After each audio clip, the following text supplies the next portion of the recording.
चलो चलो, कल की तरह आज भी खेलने में मजा आएगा। तीनों बच्चे जंगल में खेलने लगते हैं। थोड़ी ही देर बाद वहाँ एक भालू आता है। तीनों बच्चों को देखकर आहा, रोज रोज छोटा मोटा जानवर खा के ऊब गया हूँ।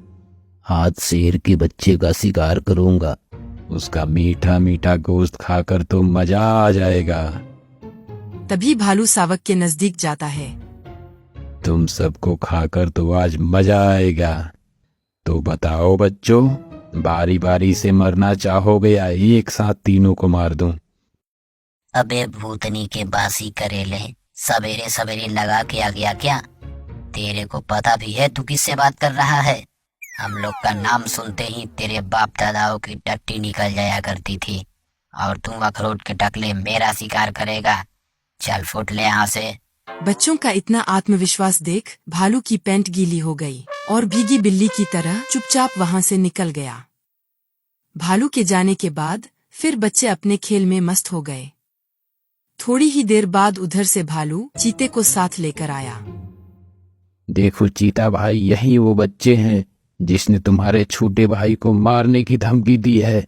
बस करो भालू भाई, पुरानी बात दोहरा कर अब और अपमानित मत करो मुझे। ये तेरा भाई तेरे अपमान का बदला लेगा और इसका शिकार करके तुझे इसका मांस खिलाएगा। ऐसा बोल चीता आगे बढ़ता है और घात लगाकर एक शेर के बच्चे को अपने पंजों में दबा लेता है। अचानक हमले से बच्चे घबरा जाते हैं।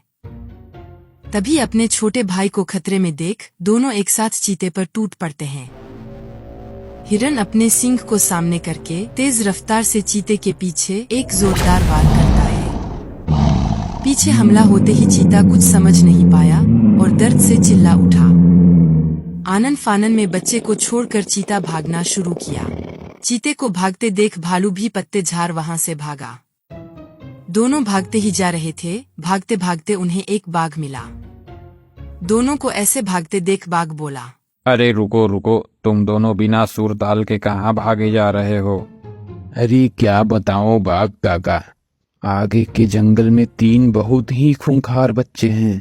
अरे क्या बात करते हो भालू भाई, वह खूंखार नहीं दानव हैं, दानव। कब और कहाँ हमला बोल देंगे उसका कोई अनुमान नहीं है।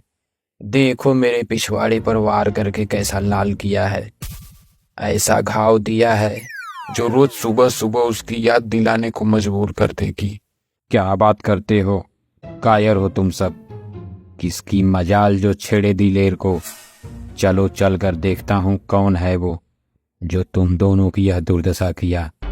चल कर दिखाओ, उसे ऐसी मौत दूंगा कि रूह तक कांप जाएगी उसकी। बाघ को ऐसे गरजते देख भालू और चीते को थोड़ी बल मिलती है और वह दोनों बाघ को लेकर उन बच्चों के पास जाते हैं। देखो काका, यही वो तीनों है। क्या यह नन्हे मुन्ने बच्चे? इतने छोटे छोटे बच्चों से तुम डर के भाग रहे थे? देखो अभी मैं इन बच्चों का क्या हाल करता हूँ। तुम में से कौन है जो मेरे भांजे को मारने की जरूरत की है? अच्छा तो तू है नेवले की औलाद। अबे ठर्रे की ढक्कन, क्या तुझे चीते ने कुछ बताया नहीं जो यहाँ मरने के लिए आ गया? बेटा, वो तो अभी पता चलेगा कि कौन मरेगा और कौन मारेगा।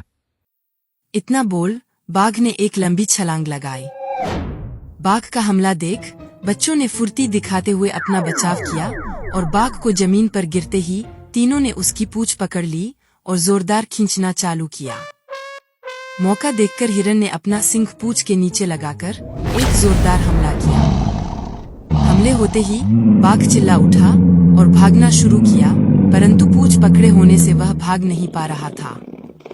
इस खिंचातानी में बाघ की पूंछ उखड़ गई और बाघ अपनी जान बचाकर भागा। अब बाघ, भालू और चीता बेतहाशा भागने लगे।